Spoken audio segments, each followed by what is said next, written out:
This is workshop 4 of all of our difference maker workshops for the spring. This is the delivering your rocket pitch. We're going to prepare you for pitching. We have our pitch expert who will be speaking in a bit.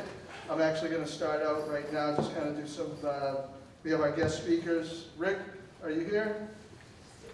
Did you step out for a moment? Yeah. All right, well, we also have Kathy Levy, who's our faculty fellow from Fine Arts. And so thank you. Yep, awesome. Actually, I'll put on the other microphone. And we have Kevin Millette here, who's one of our faculty from the business school. Maria Matarazzo back there, who's one of our big supporters. Are there any other fellows here that are missing? I'm going to show our list of fellows, because you should reach out to any of them if you have any questions. So we have Carter Coe from engineering, Yuho Kim from health sciences, and we already mentioned Kathy from fine arts. I didn't say fine arts though, I think. Ray Mansfield from the Honors College.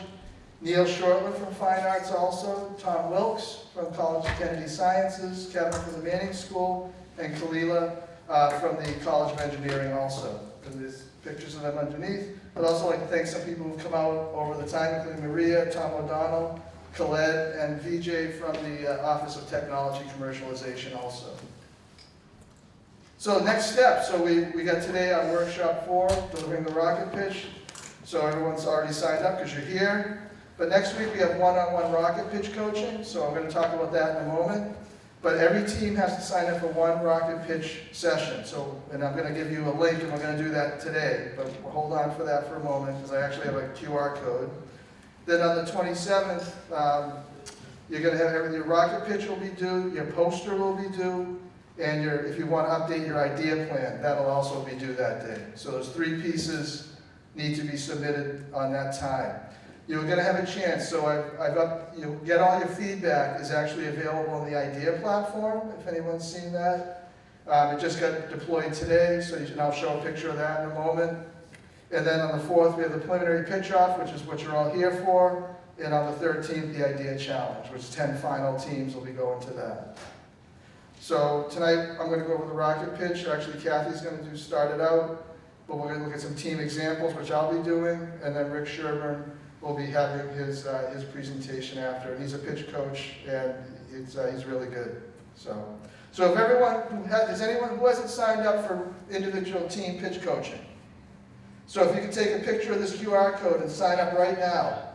I figure this is a good time to do this, to have everyone who hasn't signed up sign up at this point. Awesome. So the IDEA platform, to get your reader feedback, when you go there, you're going to see a screen like this. And it's going to have reader 1 comments. And not good news. Is anyone having problems with the link? Firmware. Oh, Is anyone having problems with the link? no. Just sign up, no conversation. Let me know when you're done, Gimbals. and then we can proceed. All right?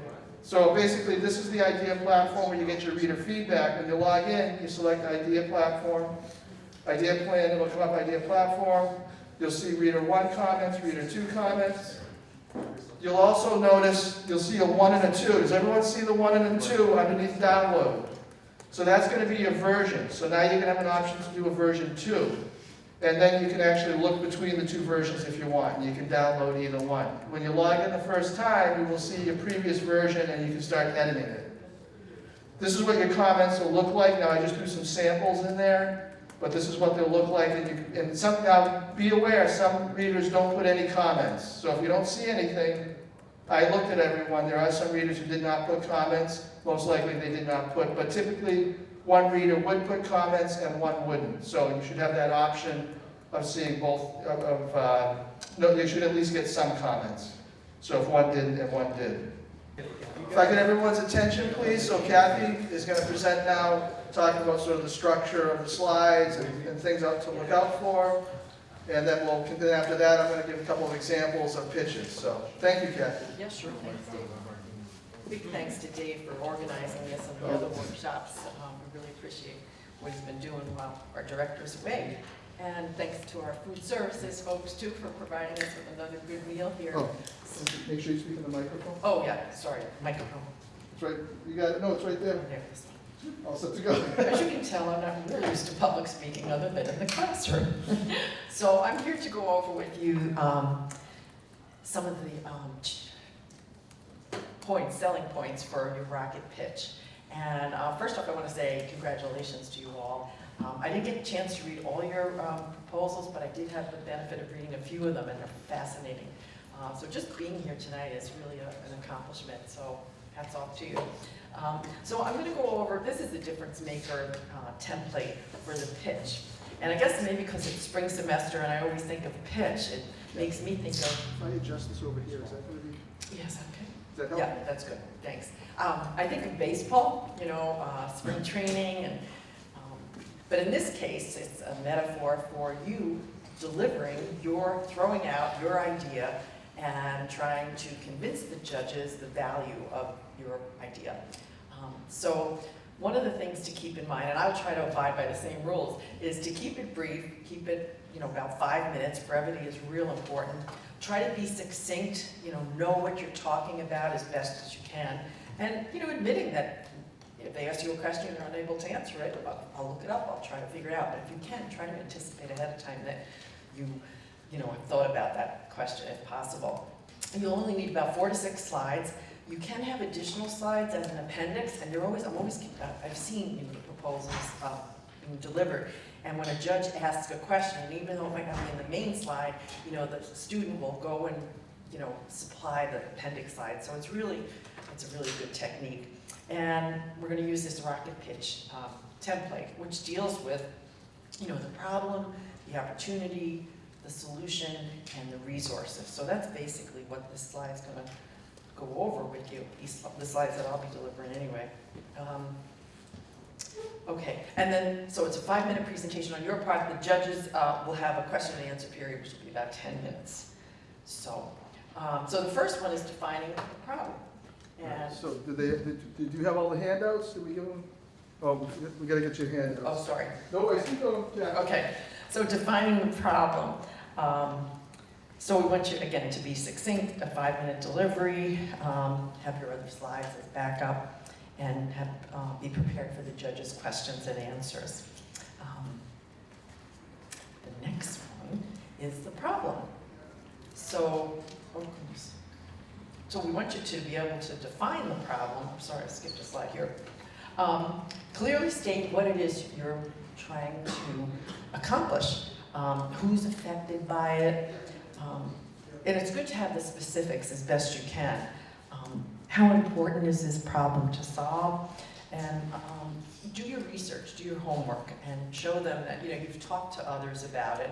And you know, look at the customer user pain that might be involved in the problem that you're trying to solve. Then we want you to look at the opportunity that you have. So demonstrate your knowledge in terms of, well, what is the opportunity? How is the problem being addressed? Who's currently addressing it? You'll speak about competitors if there are any. And how can you know, succinctly come up with solutions that can be improving the problem that is occurring? Show data on real-life people if you're able to, and try to utilize graphs to showcase your potential work. All right, after that, we're going to talk about your solution. So in terms of the solution, we'd like you to clearly describe what your ideas of the solution is going to be.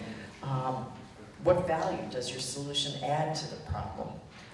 How is it different than things that might already exist? In other words, look at the value proposition. How will you sustain it or grow it? How is it new? How is it unique? How is it innovative? And again, the best way to do that is to be succinct and brief. And then identify the resources that you're going to need, because eventually, you know, I mean, this is a pitch. You're pitching your idea to try to get some resources to solve it. So if you can, try to outline the resources that are going to be needed. How will you acquire them? How would you use the difference maker funding if you're indeed granted some? And if you can, break down the cost per resource. So, and also, you know, ask questions if they have any questions for you. Some additional considerations are to not use jargon if you can in the scientific field and legal field. Sometimes we can use terms that maybe not everyone understands. So try to, be clear about what it is you're trying to do. Practice, that's a big thing. Practice, practice, practice. If you can, practice it with somebody that doesn't know about your idea. Have them be your captive audience and see if it makes sense to them. And certainly be open, I hope, to feedback from them. But again, the idea is be simple. I think of it in terms of science, parsimony, being saying, as much as you can in the least amount of words, and not using all the jargons that are associated with a lot of the disciplines that we're studying. Focus on the message. Try to tell a story. I mean, that's kind of a double bind thing. You want to be brief, you don't want to go into a real elaborate story, try not to go off on tangents, but it is good if you can pose it in a narrative that makes sense. Think again about the customer pain, how the solution will solve that. Don't read your slides. I don't know if I'm doing good. I'm not reading the slides, but I'm reading my notes here. That's a great example. And don't drop your slides either. Use note cards, so I am doing that. But and also 5 minutes, 5-minute pitch, and then have your resource slide as well. And some last-minute things. We have a cheat sheet on one of them. I lost one of my sheets there. In terms of what the judges are looking for, that's going to come up a little later. I don't know if it's on the one here. No, but Dave's going to show some great examples of prior students. But, again, it's just reiterating, clearly state your problem, try to have data and research, show the judges that you've done your homework as best as you can in terms of what exists. Talk to potential customers if that's a possibility. Look at your market opportunity and, target your market and the competition that exists. Talk about the value and uniqueness of your solution and what it'll offer. How are you going to sustain it and grow it? Think beyond the idea stage if you can, and understand what it is what it will take to implement your work. And again, a clear statement is so important. So with that, I'm going to finish off and turn it over to Dave. But I just wanted to again congratulate you on being here tonight. Because even if it doesn't work out for you, which I'm hoping it does, and I'm sure it will, you've come this far. And maybe your idea is not right now, but it will be. So stick with it, and I'm sure if it doesn't work out for you this time, it will another time. And you're going to get a lot of skills from this experience that you'll be able to use later on. But with that, I'd like to turn it over to Dave, and thank you for your attention.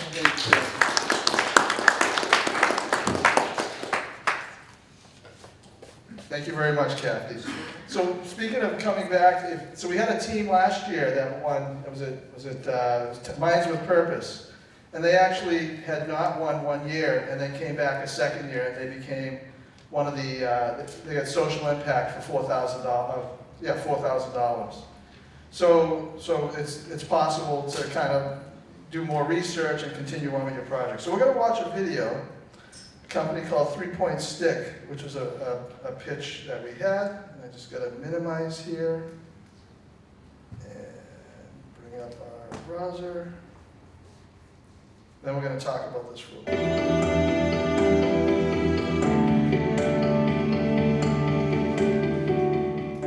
So, how many people here today know someone who's had back pain? People with back pain are actually within the, because non-impact injuries like back pain are at epidemic levels. The American Pain Foundation tells us that up to 80% of us will experience back pain at one point in our lives, and up to 27 million Americans are suffering from back pain every single year. The American Medical Association tells us that since 2004, we have more than doubled the amount of money spent towards these issues, and on top of that, the American population are reporting more pain and more disability related to the issues. We're spending up to $86 billion related to issues that don't even trace back to a severe injury or a severe illness. And as rehab specialists, what we're starting to see is people have completely lost their ability to move properly through the hips while maintaining proper spinal posture and breathing mechanics. Now, we tend to try to correct these issues with things like verbal cues, but we still often see a disconnect between how we would like the client and patient to move and how they actually move. But that's not their fault, because verbal cues mean absolutely nothing until you can actually feel what we're talking about. So we truly believe, in order to eliminate this disconnect between client and professional, and to help take people out of this unnecessary pain epidemic, is to bring verbal cues to life, so that you can actually feel what it's like to move well, and so that it's no longer just a verbal cue. If you're someone that loves to be in complete control of your own body, while constantly reassuring yourself of right versus wrong during exercise and training, then you are going to absolutely love the new innovative product that our team has developed for both rehabilitation and injury prevention. Ladies and gentlemen, it is my honor to introduce to you the 3-point stick, a precisely engineered collapsible dowel with a slot to accommodate dual elastic breathing straps. You feel the breathing straps expand and contract around your abdomen, assuring you of proper abdominal breathing mechanics. Maintain 3 contact points with the dowel to assure you of proper spinal posture, and feel yourself lose a point of contact as you come out of proper alignment so you can immediately self-correct your own movement. The 3-point stick is already proven to work. It's patent pending. It's free of complicated technology, free of sensors, and free of batteries. We have a doctor and 2 expert physical therapists supporting this product and have already expressed the fact that we, as a profession, need this product. Currently, our target market will be movement professionals, consisting of about 500,000 professionals as of right now, and estimated to be about 700,000 professionals by the year 2020. We will need funding for LLC formation, trademarking, manufacturing and production, marketing material, and further developing our marketing model in order to bring the 3-point stick to the people, to help reduce healthcare costs, and to bring people to a level of function that they've never thought possible. Ladies and gentlemen, the 3-point stick represents a higher standard for movement quality, and if brought to the market, I promise you, the 3-point stick will make a difference. Thank you. Woo! What about that pitch? Everyone like that pitch? What'd you like about it? Any comments? Okay. Raise your hand. Okay. Energy? Absolutely. Energy. Anyone else? He didn't look down once. He didn't look down? Excellent. It was clear. It was clear. You notice the subtitles actually said what the person was saying. We considered going solar in Massachusetts, but afraid of the huge price tag attached. Most people don't know this, but almost 100% of home. Sorry about that. It was clear. No filler words. That's one of the things that a lot of people do. I'll do filler words. I used to be a lot worse, but the more you rehearse, the less filler words you'll have. So just think about that. I'm actually going to go back to the presentation real quick. I just wanted to kind of hear what everyone, how they liked it. From the current slide. So they got in 2013, they got 2nd place for first to market. They got a $1,500 award. And we already talked about what do you think. So I'm only going to go through a couple of slides, but I'll be sending out this presentation to everybody and you'll be able to see all of them. What about this slide? What do we think about it? So we didn't really get to see this. Go ahead. It's supposed to demonstrate that 80% of Americans with back problems. Yeah, but do we think it clearly, what else does it tell us? Anything else? Gets to the point. I'm sorry? Gets right to the point. It gets right to the point. I think personally the slide could use a little more information. If you'll notice, the red part, does anyone see the red in the spine? I didn't notice that until I looked at the slide like 4 or 5 times. So I don't know if some people saw that and some people didn't, but I hadn't noticed it. Maybe it's because I was teaching on Zoom. But the slide could have a little more detail. You don't want a ton of words, but you want to complement the presentation. The money, exactly, but what is the money? It does not really tell us we need money. It needs to be more, it's just too general. It's ambiguous is what I would say, which means not clear. It's not a clear slide. So, and basically they discuss the problem in the pitch, but you want to include more writing. Now, that doesn't mean you want 4,000 words on the slide either. You want just enough, okay? Again, with this slide, they talk about the verbal cues. This slide could give more information. It's kind of not really clear what they're trying to tell you. You got this kind of people in the dark here, and you're not sure what's going on and how that's... Could please, no small talk while I'm speaking, please, because it's just hard for me to focus, so thank you. Basically, it's important to put more information on the slide. Basically, they're nice, but it just needs to have a little more detail. You want to complement it. Your whole presentation, which I think Rick, if I can confirm, the whole presentation is not the slides, but they're there to support what you're saying. Is that how we usually talk about it? I would buy that. All right, thank you. So now we're gonna watch another video from 2014 BioBubble. They got 4,000 for significant social impact. Let's see, oops, sorry.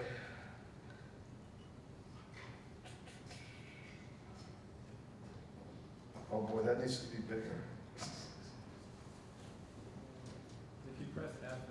Be talking to you about the BioBubbler. Whoops. I went to Haiti in January in order to implement the first BioBubbler system. And while I was there, I saw the true need for a water sanitation system in Haiti. I saw children as young as 4 and 5 going to their local water well in order to obtain their water for the day.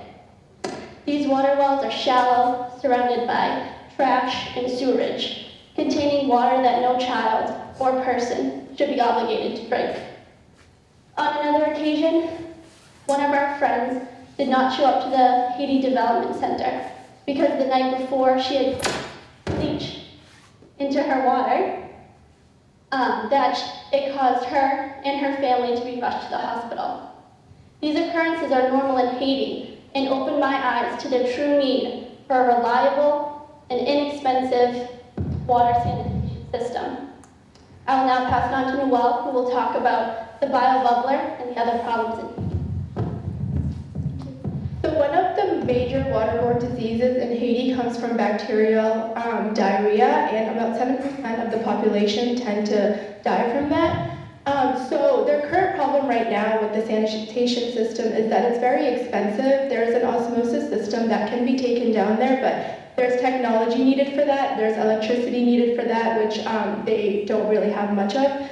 Another way of sanitizing their water is the chemicals that Rachel talked about. Again, that's a problem because people got sick from it and so much of the population is dying each year.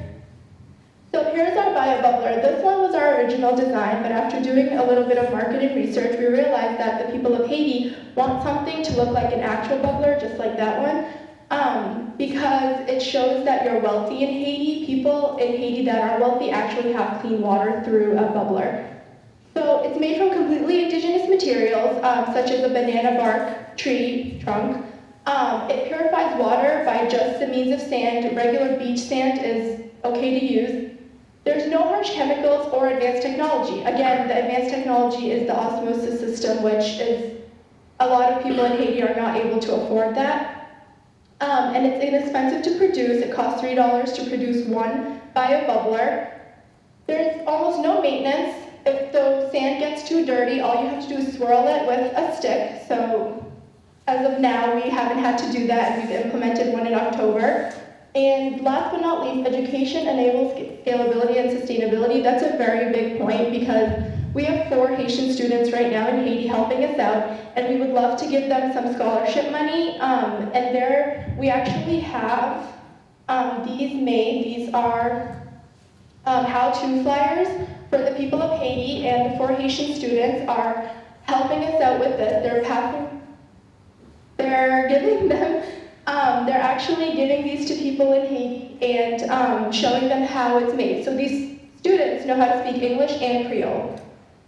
So they're able to communicate to the people of Haiti as me and Rachel can.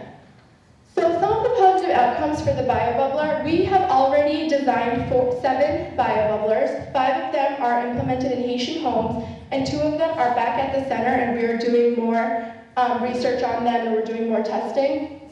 So we are using, right now we're using water-safe bacterial kits, but they're very basic kits, and we would love to get more advanced kits.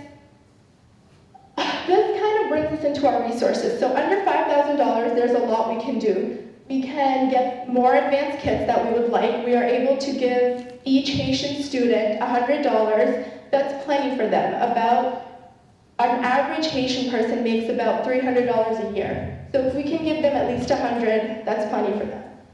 Another thing we would like to do is make a BioBubbler that actually looks like a bubbler, so that money can be used for that. Another resource is the additional filter units. We just need additional units just for us, just to do more advanced testing on them and to continue our project. Thank you.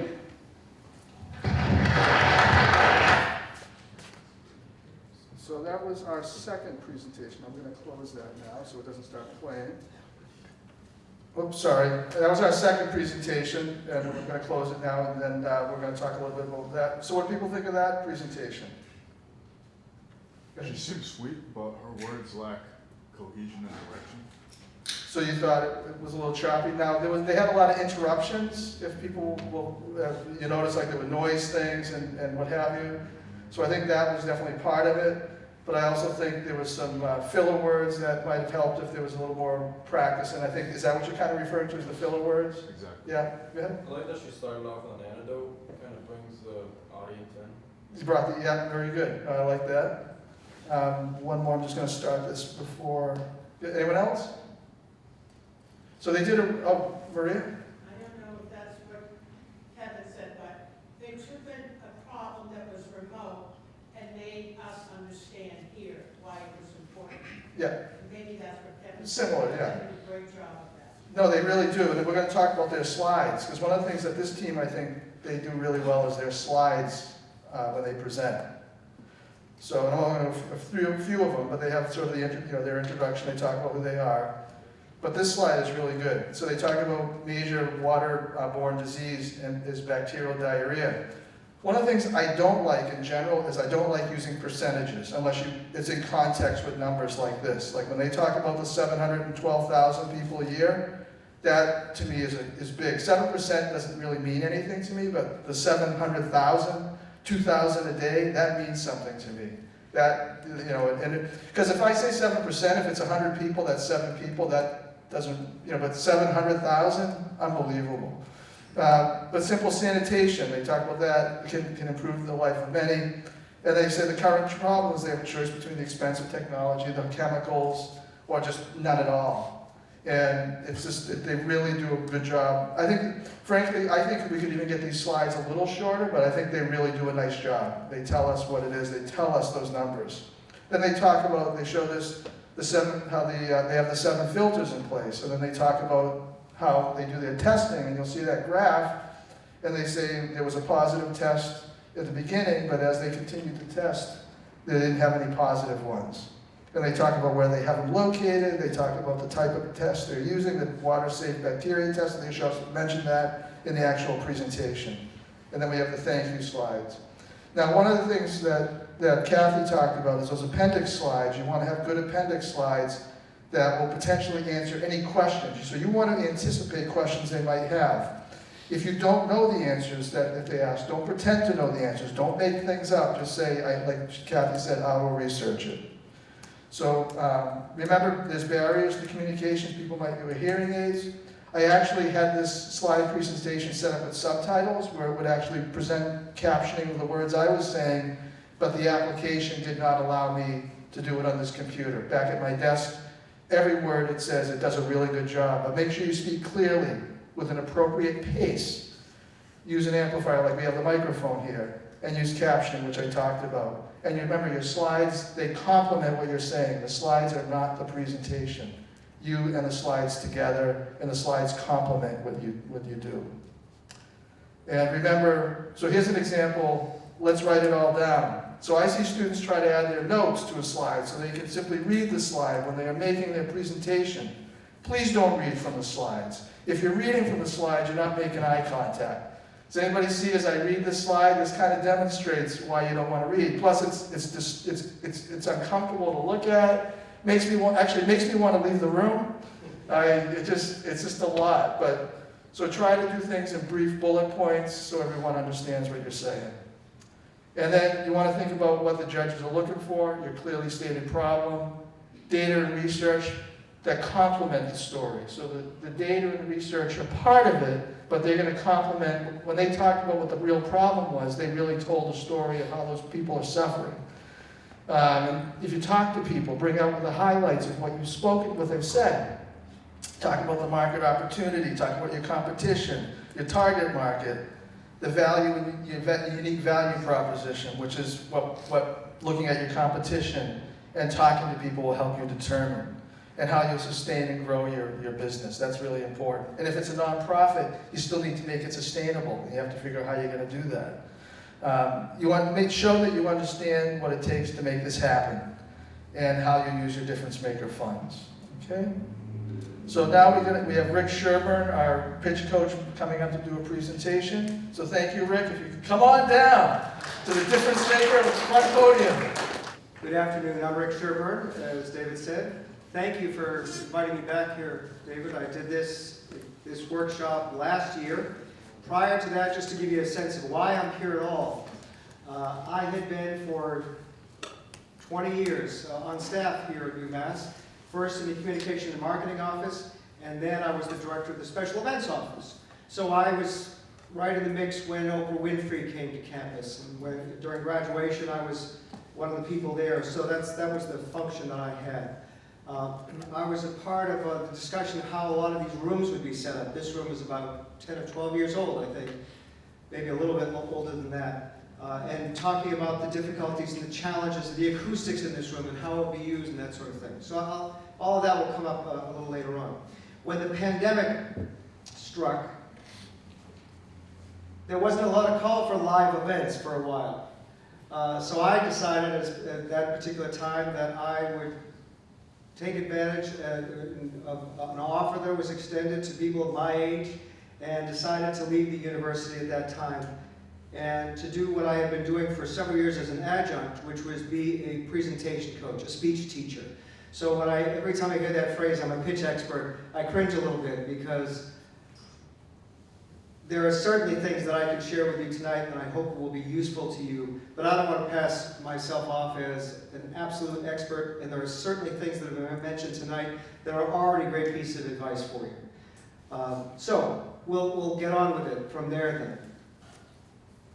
The challenge of presenting the idea, the function for me here tonight is to give you suggestions on presenting your idea. Less so on the content. That's not really why I'm here, although there are things that I will bring up that are specifically related to the content, but only in a tangential way. Mostly about how to present your idea most effectively.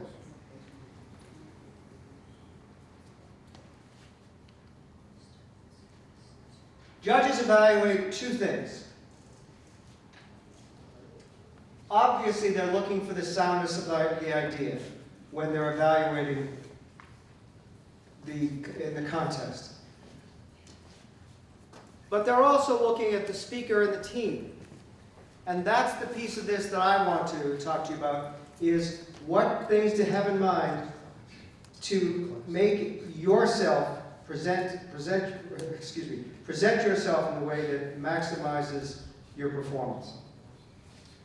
So we'll come back to that, because it's not just about the idea, it's about how the impression that you make. Because you have to show that you are capable of implementing this idea and making the idea work. So I'm going to assume you all have great ideas. You've made it one step into this process.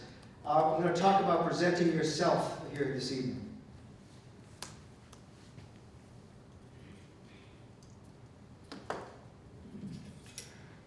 The things that we'll talk about specifically: building confidence, energizing the messages, using microphones, and using visuals. Some general suggestions about each. As I said, some of the things that I'm going to say may have already been addressed tonight. There may be things that I say that are different from what's recommended previously. And what my goal is to give you enough information so that you can assess what will work for you. Because there's no absolute best way to present any topic. There are general things that you can do which optimize your likelihood of presenting it effectively. Before I go any further with slides, let me just ask, when you have to present, you haven't presented this live for an actual audience yet, right? Correct? As you think about the prospect of getting up and presenting this idea, do any of you feel anxious about doing that? Nervous about doing it? How many of you do feel like you might be? So some of you don't. Those of you who do, why do you think, what is it that you're concerned about that might make you feel nervous?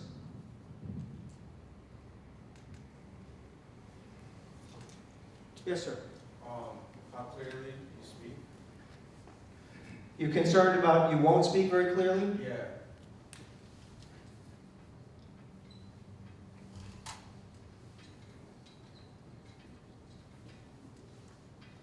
You may not be able to read this in the back. This is more for me, so I remember some of these things. Yes, sir? Messing up? Making a mistake. Messing up. You're afraid you will mess up or you won't mess up? No, you're afraid you will mess up. Yeah, in the back. My accent not being easily understood.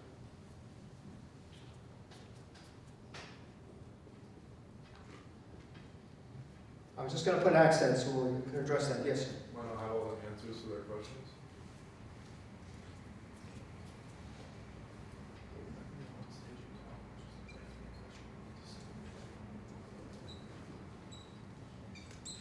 Not knowing the answers. Any other things? Yes. Reading the audience, Give me, say a little bit more about what you mean. so it does tie into answering questions. So any situation I'm put in where I have to engage with the audience, I might not understand exactly what they're saying, so I make sure that everything is clarified. All right, so understanding what it is that they need or they may want to know. Anything else? One more before I make my point. Yeah. Stuttering or filler words?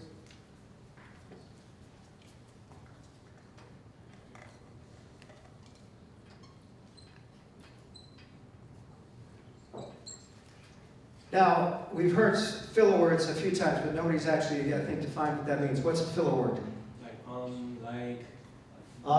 Like, you know, basically. So, any sound that comes out of you that doesn't mean anything is a filler word. I've never heard that per se, but that might be a filler word. I'm going to tell you right now, how many of you fear you use filler words? More people than said you were nervous. Let me just say right now, don't worry about it so much.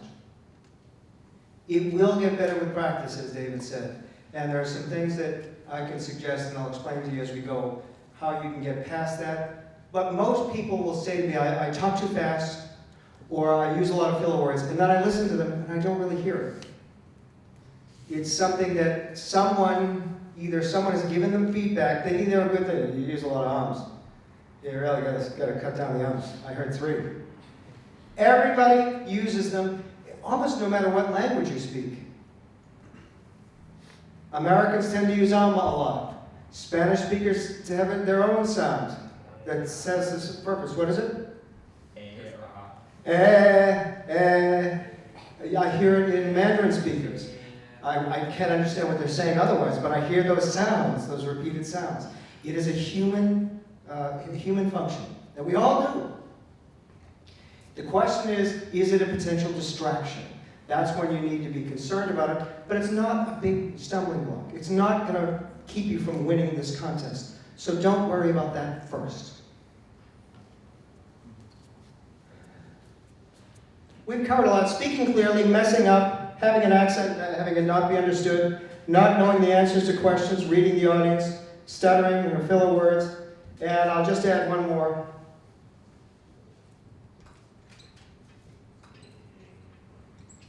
Being judged in my scroll of handwriting.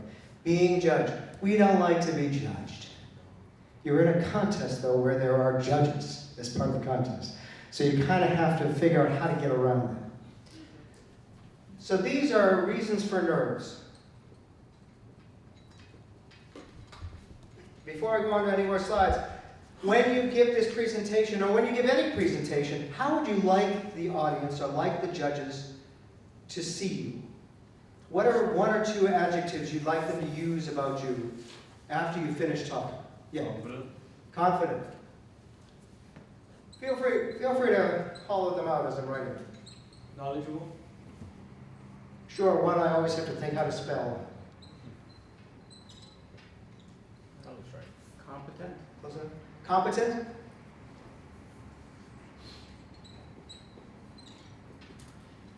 Trustworthy. Trustworthy. We're raising some Boy Scouts.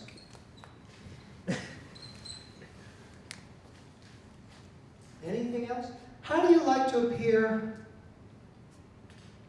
We've got some similar words here. Confident, knowledgeable, competent, trustworthy. What? Professional.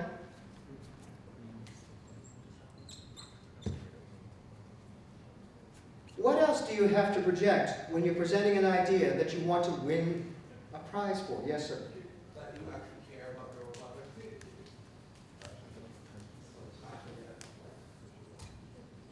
That you care. Anything else? How important is it, I'm throwing some things in here just because I want you to think about this. How important is it for you to be enthusiastic? To seem enthusiastic? Or what are some other words like that you might want to hear? Passionate. I gave you enthusiastic, I'll leave that one out. Passionate. Passionate. How important is it that you be likable? It may not be, I'm asking. Very important. What? Very important. It is very important as far as you're concerned. Somebody in the back said something else. No, I said very important, like extremely important. Likable.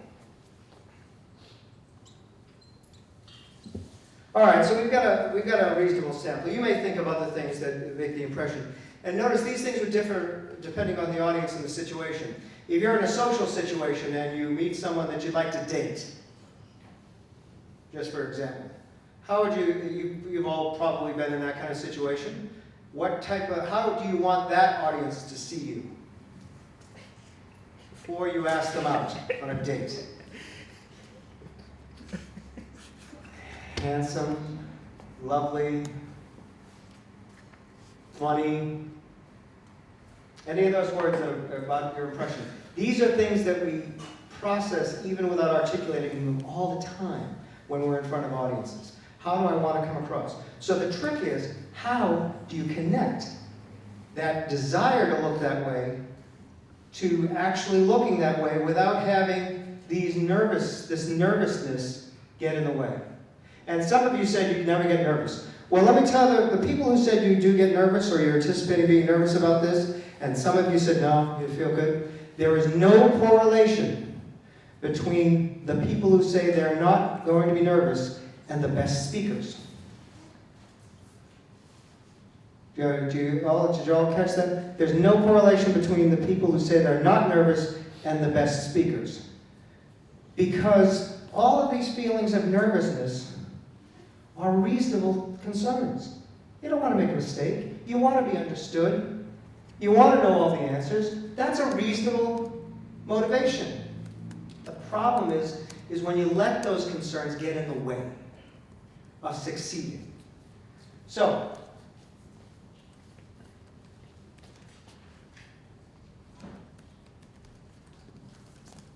here are some, before we go on, some other reasons from, according to Gary Gennard, Fearless Speaking 2014, he surveyed, and these are a few of the responses.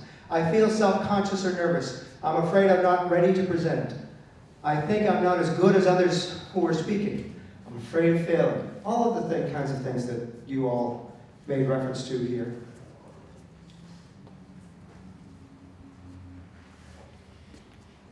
Building confidence to overcome that requires sound preparation, positive experiences, a change in perspective, and focus on the message. Because notice, let me go back for a second. What do all of those sentences have in common? What? I, sorry. I thought you said Pete. I was going to say, who's Pete? The word I. We're very self-focused. So,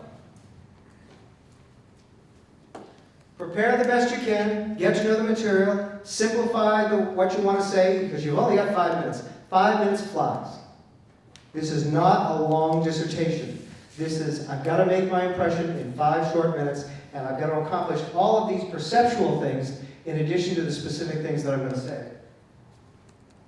So the best thing you can do is prepare, and that involves practicing the talk, not just coming up with the slides and saying, the slides are done already. Getting up and delivering with those slides. So that you're, this afternoon on my way up here, I stopped at Babson, because I didn't mention I also work with students at Babson, and they do a lot of pitch contests, and they involve their students in pitch contests, and they're all entrepreneurs there. So this young woman was going to give a pitch next week down in Georgia for a $25,000 cash prize, winner take all kind of thing, with a great idea. I've worked with her on that several times in the last year, always tweaking, so there's a lot of preparation. The message hasn't changed significantly, but she's got it in her head so that it's just part of what she talks about.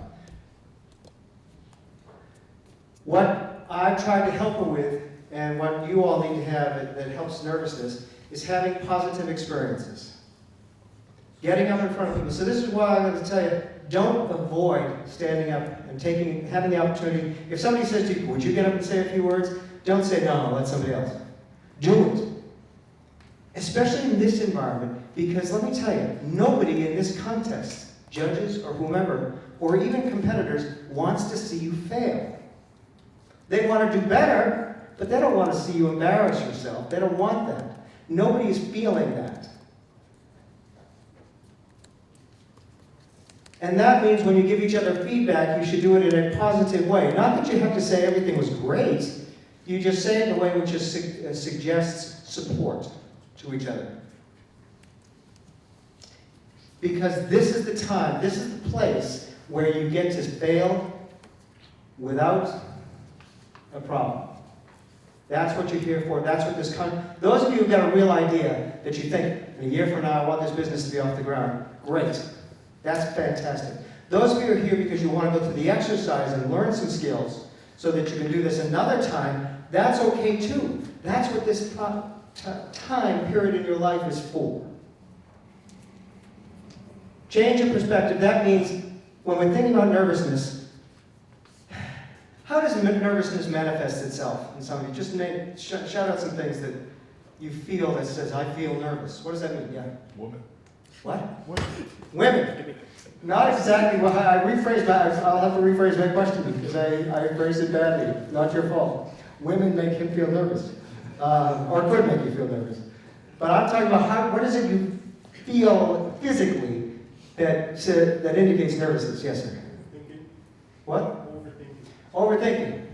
So you start to worry about. You worry. That's it, to put it to one word. Yes, sir, Isaac. Your stomach, like butterflies in your stomach. Butterflies in your stomach. Yeah. What? Heart rate. Your heart rate accelerates. Yes. Negative self-talk. I gotta come a little closer. What? Negative self-talk. Negative self-talk? I stink. I'm never gonna be good at this. That kind of thing. Is that what you mean? Yeah, sort of. Negative self-talk. I like that phrase. Yes. Like shaking. Shaking.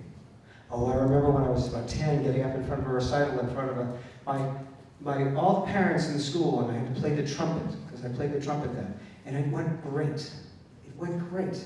And then the next day we had to play it at a recital. We had to play the music at a recital for all the fellow students, and I literally was holding the trumpet like this. The audience changed my reaction. And so that I remember to this day. Yes, yes. Like you sweat more? You sweat more, sweaty palms especially. The person behind you, I think, also. Fidgeting. Fidgeting. Your knees could be weak and your arms could be heavy.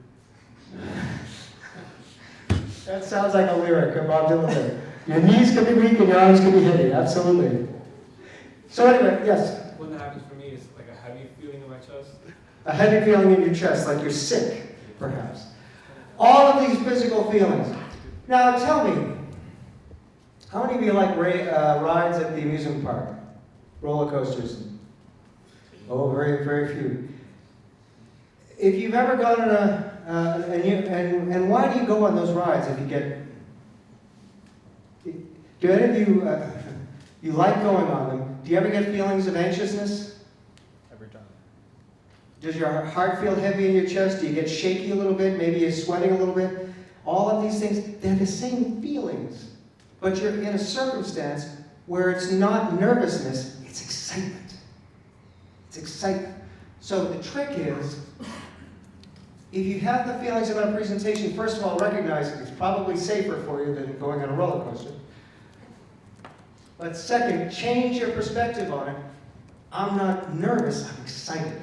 You've got to change your frame of mind about the feeling. And then focus on the message. This has to do with those sentences that all begin with I. Stop thinking so much about yourself, because most people don't aren't sitting there critiquing you every individual step of the way, unless you're somebody like me who's talking about these things to look at, so you start looking at them. Focus on what it is you're trying to accomplish. So, if you're working in a team or you're working individually in these projects, know exactly what you want to accomplish in those 5 minutes and have it all boiled down to one sentence. I need to have this audience know or feel or think this or do this. Be very specific of what you want to achieve. And pursue that throughout the presentation regardless of how you feel.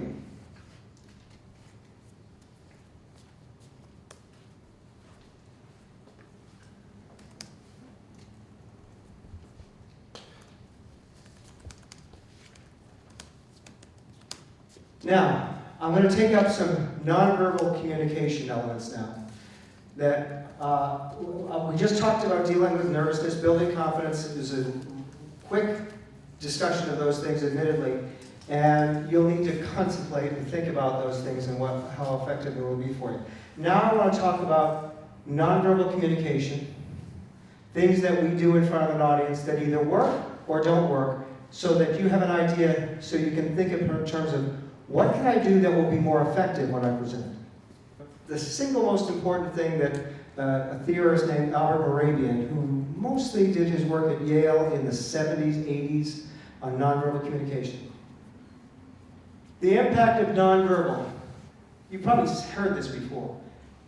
55% of what audiences believe is true about a speaker is how they look. 38% is how they sound. Only 7% is what they say. That's 93%. You've probably heard at some point say, oh, over 90% of communication is nonverbal. This is where that comes from. I don't know if the percentages are that exact. I don't know if Moravian really knew. But what it means is nonverbal behavior matters. And it matters significantly. We all have, let me give you an example. If somebody comes up to you and says, in school, think back on they're close enough for you to remember these days, in junior high school and high school, wherever you went to get your education, and somebody said to you, yeah, I like you very much. Or someone said, yeah, I like you very much. Which one sounds more believable? The second. The second. There were elements to the way I said it that were different, that made it more believable or not. Same words, same non-filler words, in fact. You don't want to lose 55% of the impact, and here are some things to avoid. Hands in pockets, twitching, Velcro, dance, and tilting. Very quick description of each. These are some common things that people do when they're in front of audiences that look like there's nervous energy. Hands in pockets.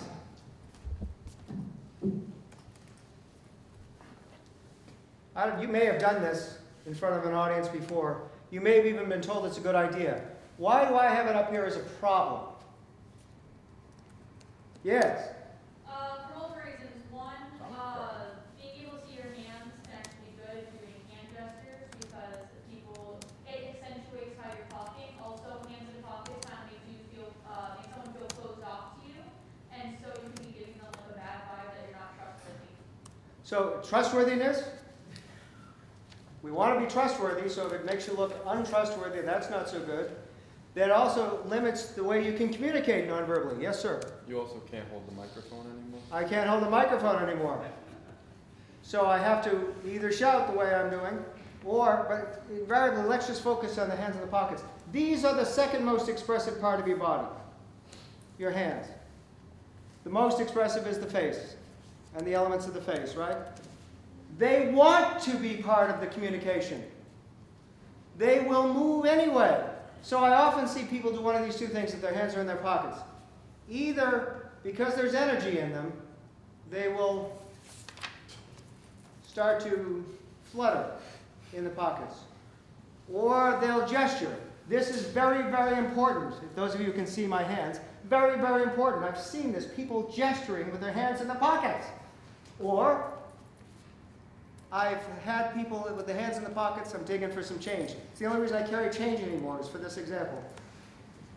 I've seen people take a little inventory of what's in their pockets. They take it out, they look at it, they put it back while they're talking. You say to them later, gee, how much change did you have in your pocket? I have no idea. Why would I know that? It's unconscious. It's what some books call an autistic mannerism. It's something we do without thought, without conscious thought. So the energy gets misused. So avoid the hands in the pockets. Now I've just used hands in the pockets for the sake of example. So obviously I'm not saying 100% of the time you don't do it, but it's a deliberate use of the purpose. Twitching. This is a similar kind of thing, but you've been told. So how many of you have ever been told you talk too much with your hands? Maybe a few of you, okay. Now that comes up a lot. So what people do is they do things to kind of limit the movement. Either they lock them at their sides, or they grab onto a piece of clothing. I had someone here, I won't say who it was, did a workshop with me once, and she was on staff. And she had a long jacket on. And as she's talking, I'm going to put the mic down. She had a skirt. So with her skirt, I'm going to do it to my coat because it's easier, but with her skirt, as she's talking, she's doing this. She's gathering her skirt and then letting it go.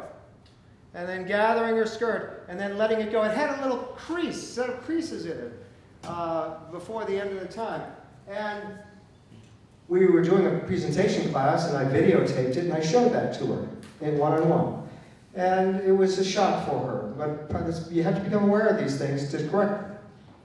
Not always easy, and I won't do that to you tonight.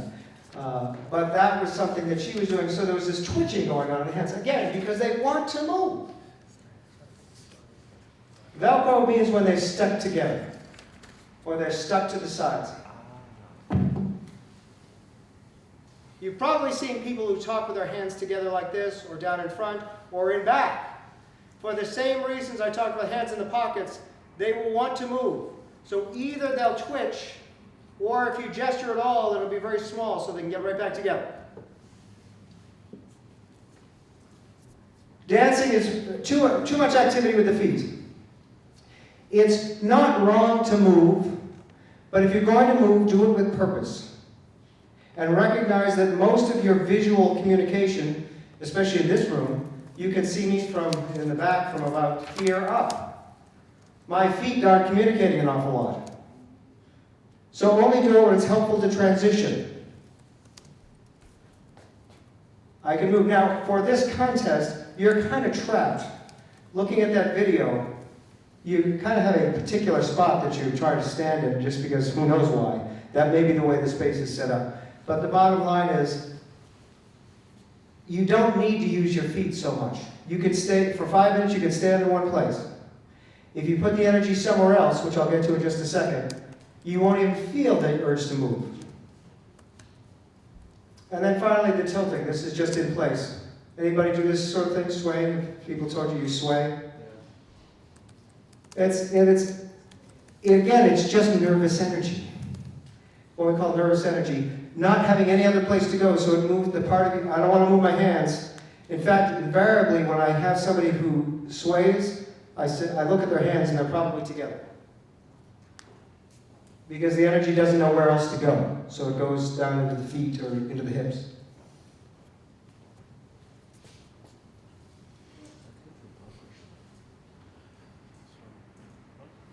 Everybody stand up for a second. Everybody stand up.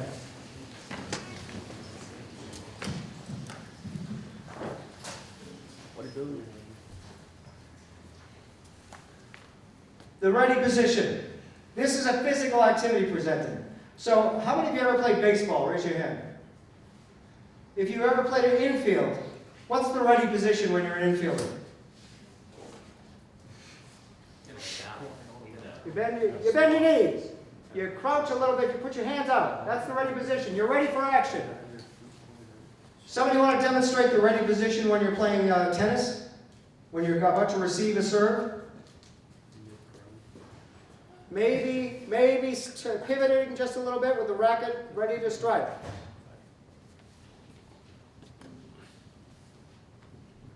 This figure here, it's hard to find a good picture online of somebody just standing up straight.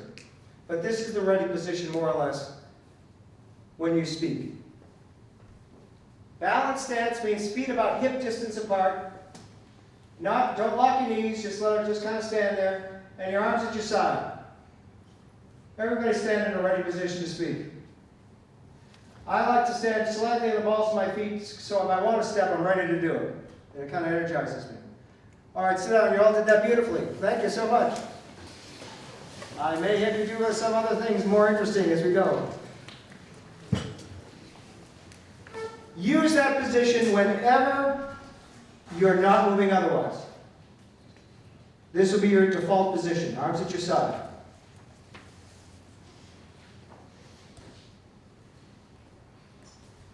Usually somebody said, no. Everybody buy that? Your body is intended to stand up straight. Not ramrod straight, but just stand up straight. And it also makes you taller. Boy, I'd love to be 6 feet tall. I really would. All my life. But, so what I do is take the 5.5 feet I was given and I make it live for all it's worth.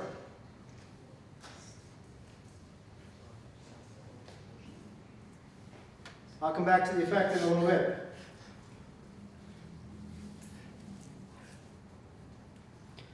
The next thing, first, so we're talking about that position, the ready position. The second thing I want to talk about is, and this is, I'm kind of doing physical parts. This thing I'm about to tell you is the most important delivery skill. More important than anything else we've talked about. And that's what you do with your eyes. What are you supposed to do with your eyes when you speak before people? What? Have eye contact. What is eye contact? What? Define it. Your eyes in the position where you're staring at them. Staring at who? At the audience. Yes. Engaging with the audience. Engaging with the audience. So to be a little bit more specific. Yes, sir. You're picking out individuals, communicating to them specifically. Looking at individuals and kind of locking the way we are right now, where our eyes are locked together. It's almost romantic. Yes. In the back. It depends on what kind of audience you're in. If you're in a smaller audience, it tends to be the individuals. If you're in a much larger audience, typically what you want to do is kind of more scan and kind of choose sections. And usually what's best, like a theater trick, is choosing a specific spot on a wall where there's specific like distance from people, where kind of like everyone in that entire section kind of feels like you're looking at them. And it's perfect. So let me just say thank you for saying all the things that I always say don't do. But I'm glad you said it the way you said it, because even the phrase, did you do theater in your past? And I've done theater in my past. Anything that has the word trick in it, a theater trick, I don't know if you want to do it. There are some things, parts of this that overlap with what I'm going to say, but it's different.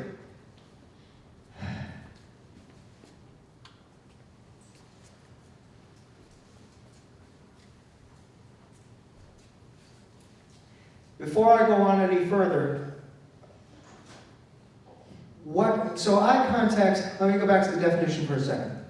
And a student in a class of mine once said this, and I love this phrase. Eye contact means when an audience member, an individual audience member, recognizes that you're looking at them. And I love that, because it puts the onus on the audience member to see it. So who am I looking at right now? Raise your hand if you think I'm looking right at you. I'm looking with this gentleman. What's your name? Connor. I'm looking at Connor. At least 3 people raised their hands. This girl, what was your name, miss? Maria. No, Maria, I'm sorry, the person behind you who said the thing about the theater trick. Jules? Jules. So Jules said something about if you pick a point somewhere in the audience, other people around them are going to think. And that's true. I looked at Connor and at least 2 other people thought I was looking right at them. So in a big audience, I can look at individuals, and multiple people, especially in this long kind of throw here, are going to think that I'm looking at them. Who thinks I'm looking at them right now? 3 people, and the person I'm looking at didn't raise their hand. If I'm here, you know who I'm looking at, right? Who am I looking at? Yeah, this gentleman right here. Eye contact is when audience members recognize that you're looking at them. Why? What's the impression? Now, by the way, I meant to say at the beginning, some of these things will differ with culture. Some of these things will be different by gender. I'm making generalized recommendations here. But you still need to assess in your audience analysis what will be appropriate for this audience, for me in this audience. So I don't want to deny that, but I want to make some general statements because I got an hour, maybe a little bit less. In general, how do we perceive someone who looks at us when they're talking to us? What are some words similar to these adjectives up here that we use if somebody looks at us when they talk to us? Are they more or less likely to be trustworthy? More likely. People are nodding their heads. Are they more or less likely to be friendly? I'm going to assume you mean yes, they look more friendly, those of you who are nodding your head. Again, back to the dating thing, and I obviously had an issue when I was earlier thinking about dating. If you had someone that you liked, and you noticed they were looking at you, that meant something. Oh, she was looking at me. Oh. That means our eyes mean things. Are they more or less likely to be, did we talk about lying? We talked about trustworthiness. Are they more or less likely to be lying? Less. This is our perception. But notice, everything we've said is good. Now, if I stood up here and did nothing but look, what's your name?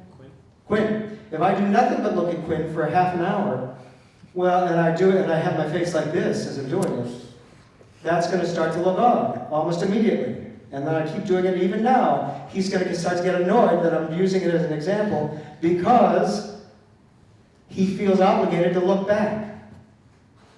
But it's creepy. So it's not constant. It's not a constant staring at one individual.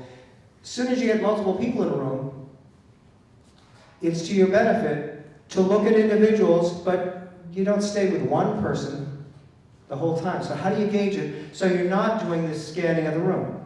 And this was what Jules mentioned. You scan the room like this. Does anybody feel I'm looking at them individually? Not really. I'm not. And why are the eyes so important from the speaker's point of view? What can I tell if I'm looking at people? Yeah. Engaged or not? If they're engaged, if they seem interested, if they seem like they need a break. What else? Yeah, are they confused by what I have to say? This is very important for these presentations. Have they gotten the message? And I try to see it by their face. Now, by the way, our ability to read nonverbals, both as audience and as speaker, is terrible.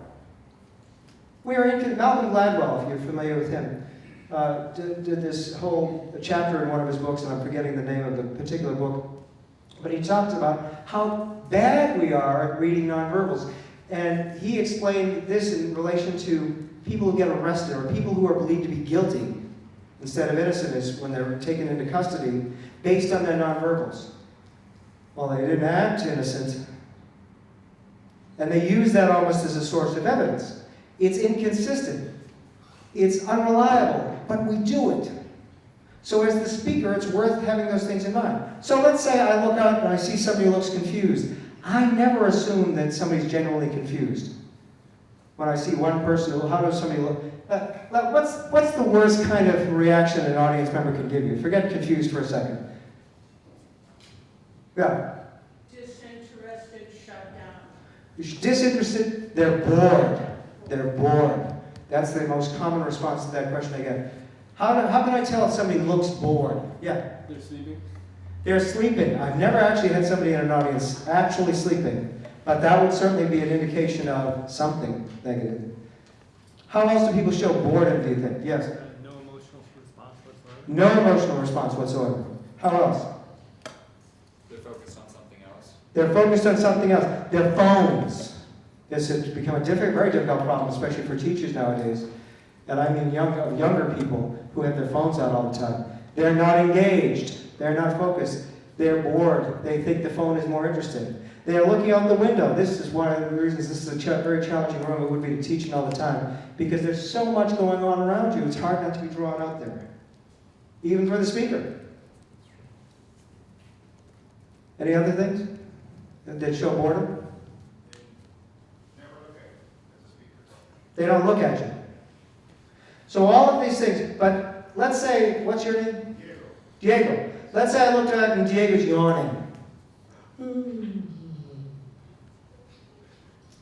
Well, I don't assume that Diego's bored, because there's any number of reasons he could be yawning. He could have had a late night last night studying or preparing his pitch.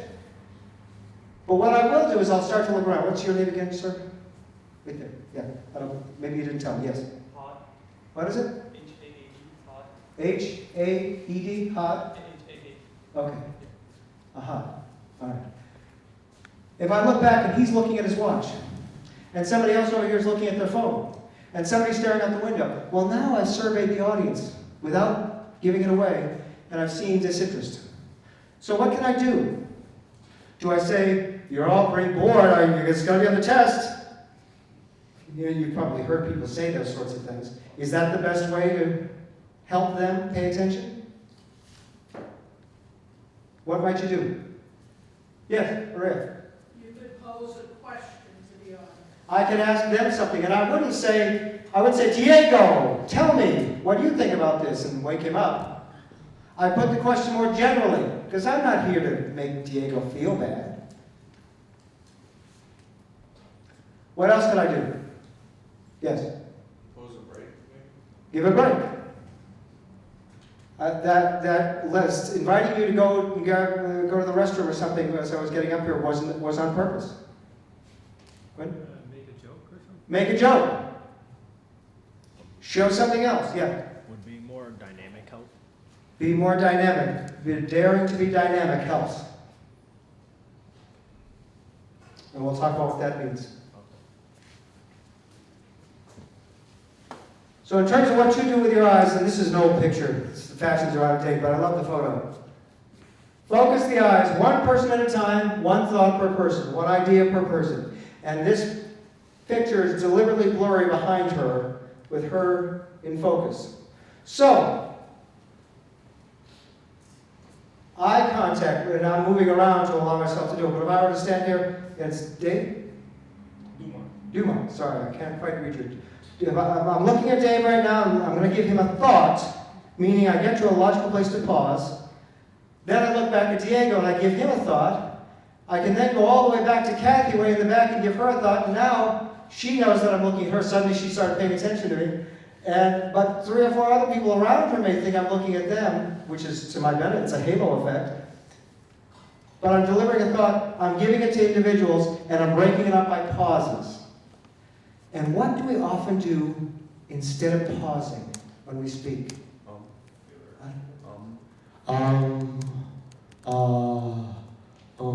If you decide, so I'm looking at Kathy now, and I finish a thought, and I come over here to, what's your name? Dawson, sorry. I come over here to Dawson, and now I come over here to Mike, and I'm using fillers. I'm elongating the sounds. Instead of actually pausing, I'm looking at Dawson, I stop, I look over here at Mike, I can go to Quinn, I can go back to Kathy. And in between, I'm not saying anything. Why? When somebody looks at you, what do you think of them when they're talking? Even if it's in a large group doing the way I just did, they're more likely to be honest, they're more likely to be friendly, they're more likely to be credible. All positives. So it's worth working on. And the nice thing about this is you can think about one thought, one person. When you're sitting down at a table having a meal with people like this, they don't have to know you're trying something. I'm going to look at you now. Now I'm going to look at you. I'm going to come over here and look at you. In between, I'm not going to make any sounds. It's not that I will never make an or but they'll be much reduced. And I already said, I'm not worried about if it's a few times. So, look at people, one thought, per person, and in English at least, and I need to say that because my linguistic skills are not that great in other languages, but every language has the concept of pauses. But deliver one thought is the distance between pauses. Any questions on this? Yes, sir. Yes, question. Between talks, would you recommend taking a step or two on the stage, present it to, the crowd? Would I recommend taking a step or two? Yeah. Only if in the moment, now I'm going to try to be very still, only if in the moment it will help. But I wouldn't suggest it as a trick, to use that word that Jules used before. Don't take a step to suggest change of thought unless you genuinely need to adjust. You're transitioning, so you add a step to the transitional statement. Hello? Yes? What if, say, for instance, halfway through your sentence, you almost kind of lose your words, and it's not really a natural point to stop in the sentence? What would you recommend then? So you lose your place in midway through the sentence? Not really lose your place, but you're kind of stuttering and you kind of lost your point. You stumble. What I try to do, if I get halfway through a sentence and I've kind of lost my place within my own thought, I try hard just to pause. If it would be helpful, I look back at the slide to remind myself where I am, and if I need to, I just go on.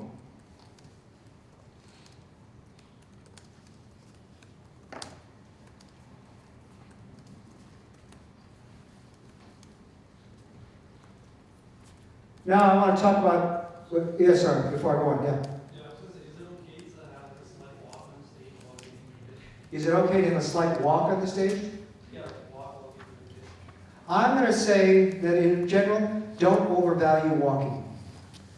I'm not going to say don't ever walk, but don't. The one criticism from a delivery standpoint, the young man who was in the first video, he had a lot of great energy, but there was a lot of steps.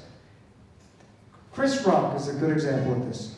How many of you are familiar with Chris Rock? Everybody know who Chris Rock is? Most of you do?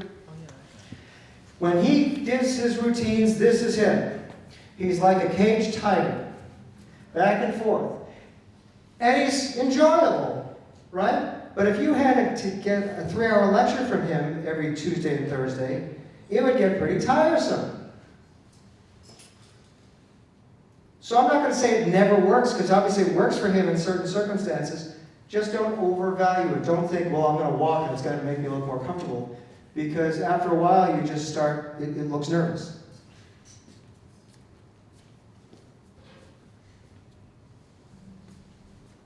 Now I want to cover so we've talked about positioning, the ready position. We've talked about the eyes. Now everything else. Once you control the position and your eyes, everything else almost takes care of itself. But let me go through a few things. I'm going to show you some sentences now. And on my cue, I want you to, in unison, read the sentence out loud. Okay? Here's the first one. We appreciate your time. Good.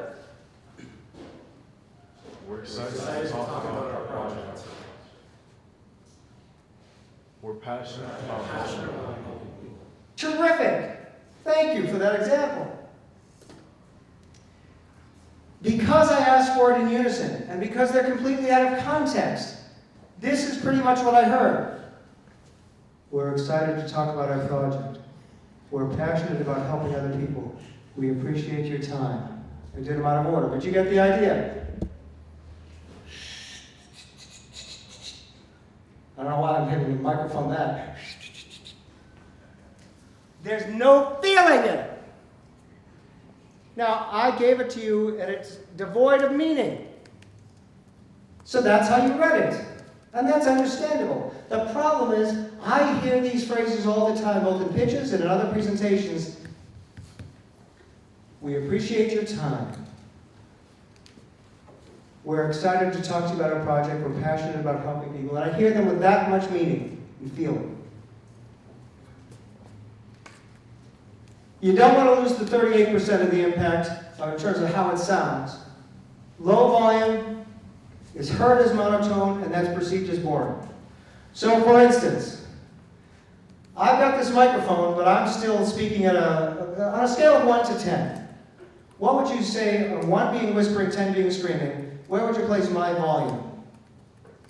Yeah, what? 5? 5, I'm going to say 5 or 6. What? 6.4 from the Russian judge. 6.4. It's not a 10, right? I'm not screaming, but it's not whispering. Now, let's say that I were to spend this hour talking to you at this level. Where would you place my volume now on a scale of 1 to 10? 2. Okay, raise your hand. First, people in the back row, can you hear me right now? People are kind of nodding there, kind of going that, but you heard my question. So, not great. But it's loud. It's loud enough to be heard. So what's to stop you from saying, okay, I'm excited to get this semester started. I've got 3 hours of information I've got to share with you. So take out a pad, a paper, and some pen, and take notes, because this will be on the test. What would I expect to see in that classroom if I started a lecture that way?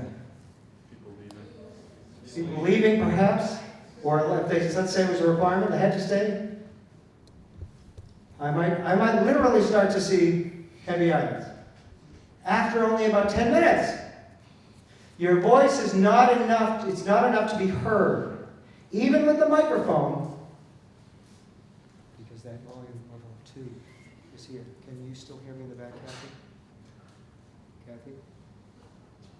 Can you see, she can't hear me. But almost all the way back you can still hear it. That's like, well, that's the way I speak. Well, you've been raised in a very small house.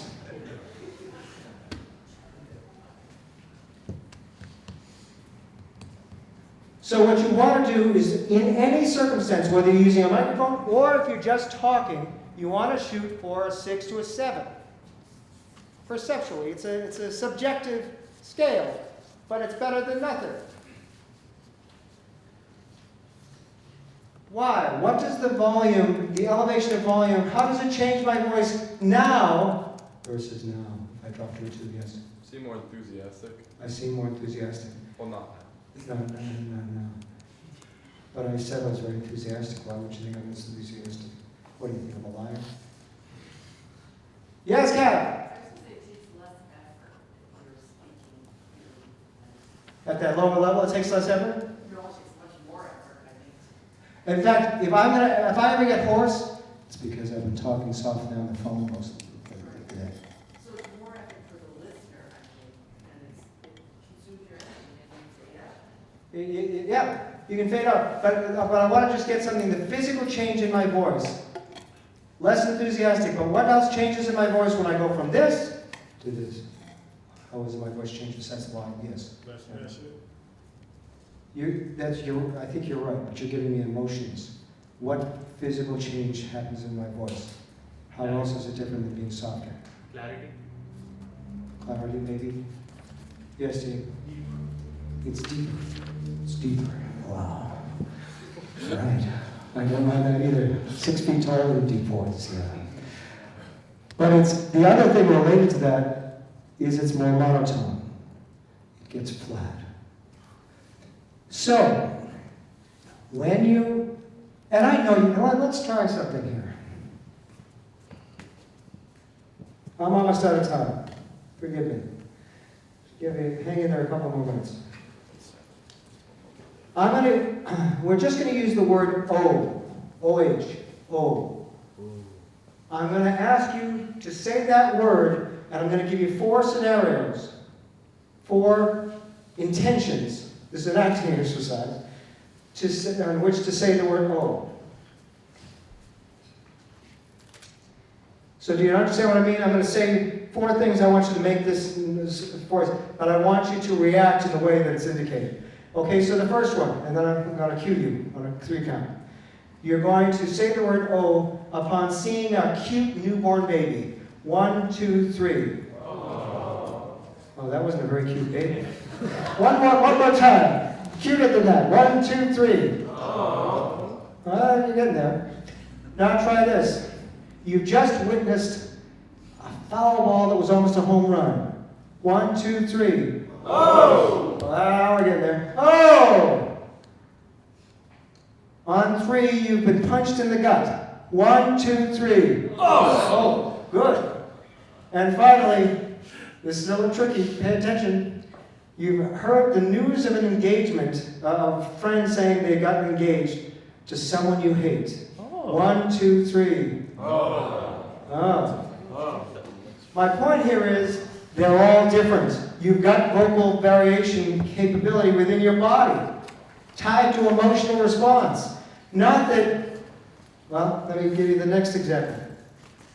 I'm going to show you the 3 sentences that were up there before. Now I want you to say them. We're play acting now.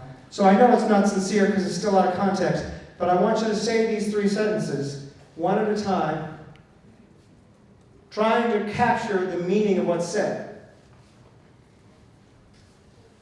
First one, on 3. 1, 2, 3.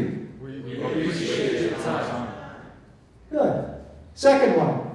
1, 2, 3. We're excited about it. Number 3. 1, 2, 3. We're passionate about it. All right, so now what I hear, now I don't know if I hear passion yet. I don't know if I have passion, but I hear energy exerted. We're passionate about helping others. We're excited to talk about this. We appreciate your time. Now each of those, which one of these 3 sentences has the strongest emotional meaning? The one that we're passionate probably. What's the weakest? So you're not going to say, we appreciate your time. But you might say, we're passionate about this with that same level of energy. It makes sense to what you're saying. So what I'm saying is, as part of who you are, express when you say something or don't say it. If you're going to say, we feel passionate about this, say it that way, or don't say it. It doesn't win you points to say, we're very excited to talk to you, when I know you don't care if you ever see me again.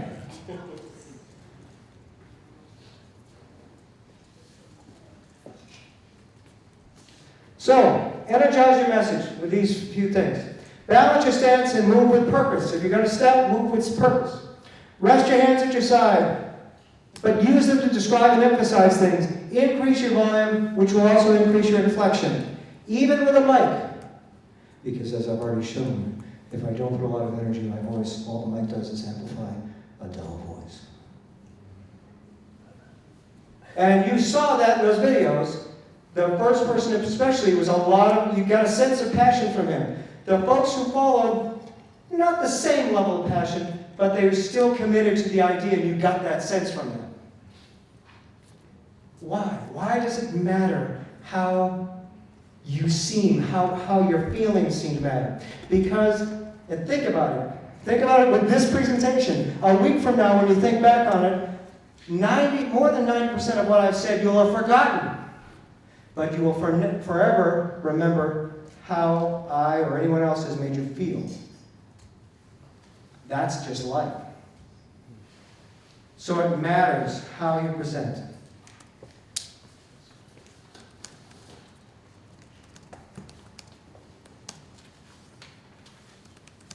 I'm going to finish with something. I've got a bunch of things to,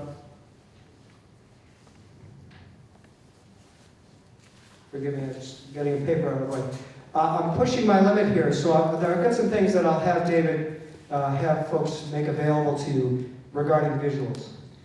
And you've already heard about some recommendations for visuals that are all valid. Don't say too much. Don't try, and I'm going to give you a handout that just summarizes, don't try to put, just because, do you have a requirement for don't use more than X number of slides? What is it? 5. So when you have that, you'll tend to want to pile everything onto those slides. A chart, a graph. You even saw it in the sample slide that David showed you, where you have bullet points down the side. Just, if you're going to have bullet points and a graph on the same slide, have the minimal number of words on the bullet points. Because if you put too much up there for them to look at, they're not going to. It's like saying, don't look at it, it's too hard to encapsulate, and then it becomes more important how you say it. They are for the audience. Your slides are like billboards on the highway. You need to be able to take them into account very quickly, or you'll crash at 70 miles an hour. Handouts, in fact, and you have the handouts. While I'm wrapping up here, if you would hand them out to the tables. Handouts can have whatever you want on them. So what this is going to suggest to you, this handout that's going out, is you can have a presentational set of slides and a set of slides that's for reading later. That has more detail on them, when somebody might more thoughtfully think about it, like when they're judging you at some point, taking notes down. But don't overload your slides. I had somebody within the last couple of weeks say to me, well, they actually gave me this information that I'm sharing with you on this handout about the 2 versions of slides. It takes too much effort to have 2 versions. We're just going to overload the 1 version and use that as our slides. It makes for a weaker presentation. Your slide should have one important message, and you need to look at your slide and say, what's the most important thing on this slide? And make that the largest. And give that explanation. And do it with passion. And you may think, well, this is data. It's not very passionate. It's all about, I've got a great idea to share with you. I want to talk to you about that idea, and I'm going to give you some data now, which will show you why my idea is good. And you can do all of that with passion, and enthusiasm, and confidence, and trustworthiness, and professionalism. The last thing I want to say to you while that's going out, and I've just given 3-minute version of the 10 minutes I was going to give you on visuals, but we can, as I say, I'll get some of that information out to you. Has to do with microphones. Because I'm going to suggest, and I never used to feel this way. Kevin, you can hear me in the back, right? Yeah? You can hear me. My voice, and I've had people here at UMass say to me, I don't need a mic. I got a big voice. Well, the problem is, right now, where would you place my volume level right now? 5. Oh, no. I'm going for more than that. So if you're not hearing it more than that, 7, 8, thank you for playing along. Thank you for playing a game. Hold this quick. Don't say anything into it or it'll explode. So right now, everybody here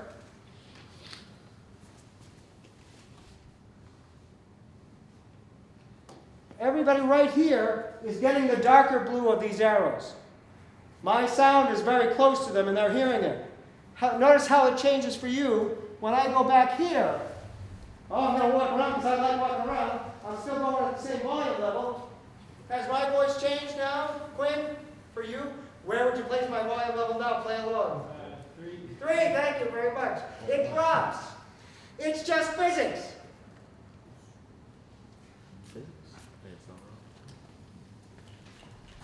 And it will be affected because my voice is directional, so people over right here are going to hear me better than people behind me. They're going to hear me. It's not that there's no sound that goes back there, but it's less so than the people I'm looking at. And by the way, this is supposed to be Maloney Ballroom. The dimensions are almost exact. So if I were to stand there in the middle and talk, yeah, people might be able to hear me, but people way out on the sides and the back corners can't hear me as well as the people right in front of me. And there may be, and I think David mentioned this, it may be, and I had a coworker who didn't want to make a fuss, didn't want to embarrass himself by saying, I can't hear very well. So we just sit there and listen to presentations and not hear much. Because people would say, oh, I don't need this, do I? I got a big voice. The sound system in that room is essentially got 3 points of amplification. And notice the blue areas they're designed to cover the entire room.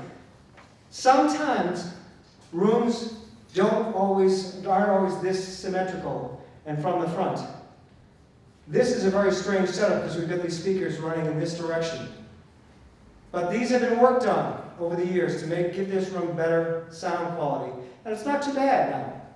But rooms have their own idiosyncrasies as far as sound. So, Don't feel as though people will lose it. I just lost the microphone!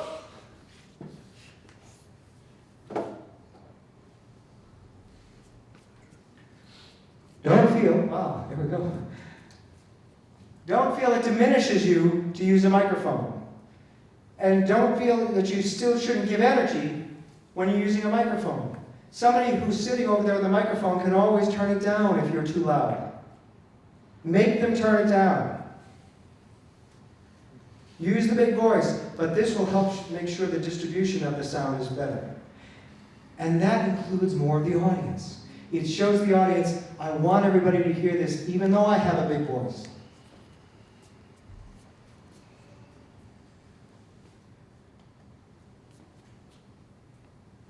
Oh, and practice. What room is the final presentation going to be in this year? Is it going to be Maloney Ballroom? Anyone know? Anyone? Bueller? The one over in the Newcross, yes. All right, so the Maloney Ballroom is the ballroom on the second floor of the, you got the name? Right across the way. That one, right where all the lights. Student, you cross it. Go in and get used to the microphone. Try it out. Make sure the sound quality is good. If you're going to use lavalier mics instead of handhelds, practice with those. Notice this one works best when I hold it just a few inches from my face. Will it work down here? It might be picking up somewhat, but it starts to get good about right there. So you want to have it about within that distance of your mouth for it to work well. Practice is helpful. People are going to know, well, they've got a powerful voice and it sounds so animated and enthusiastic and all of those words. They won't know why because they don't know anything about inflection. Now I'm going to go to my, let's see.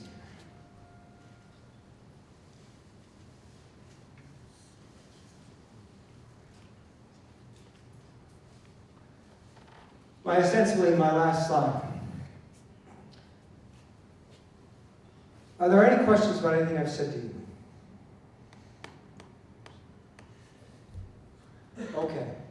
As I said, there are more information that I will get to you, recommendations about what improves your bullet point slides, for instance, what makes for a good use of graphics or images, and when not to use them. The only thing I'll say about that is don't put anything on your slides or put any content in your speech simply because it's cool. Make sure it serves the purpose, the overall objective of your presentation. So don't put a joke in just to make yourself feel better unless it helps further your point, because people may not find it funny. I've learned this the hard way. And the last thing I'll say, if you do nothing else, when you're in the room, enjoy the hell out of it. Because this is a chance to show off what you know. And it may be a chance to get some money out of it. Enjoy that opportunity, don't sweat it. Now, how can you enjoy when you're talking about contaminated water? You enjoy the fact that you're talking about something that matters. Embrace that. That will bring a lot of this positive energy out.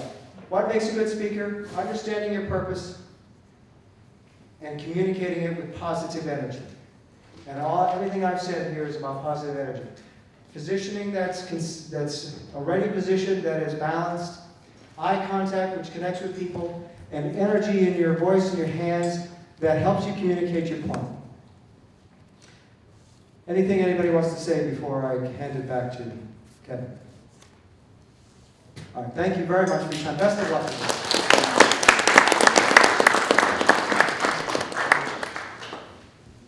Just a couple more slides before we go.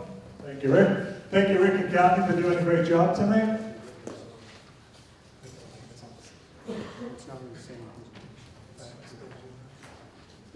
Just be sure to take a moment to do the evaluation before you go. Thank you.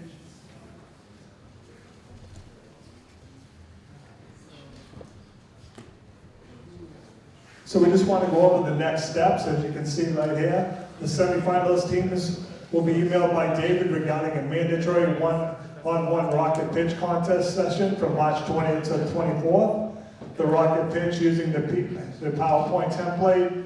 So March 27th, due to difference maker by 5 p.m., Make sure your PowerPoint is saved as your team's names when you email it.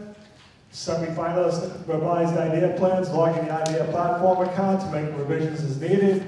That's due by March 27th at 5. And the poster, use the template March 27th. So the preliminary pitch is April 4th from 12:30 to 6. You'll receive a pitching time slot. Then all teams need to be in attendance from 5 to 6 for the finals announcement. If you have any questions, just gonna email David.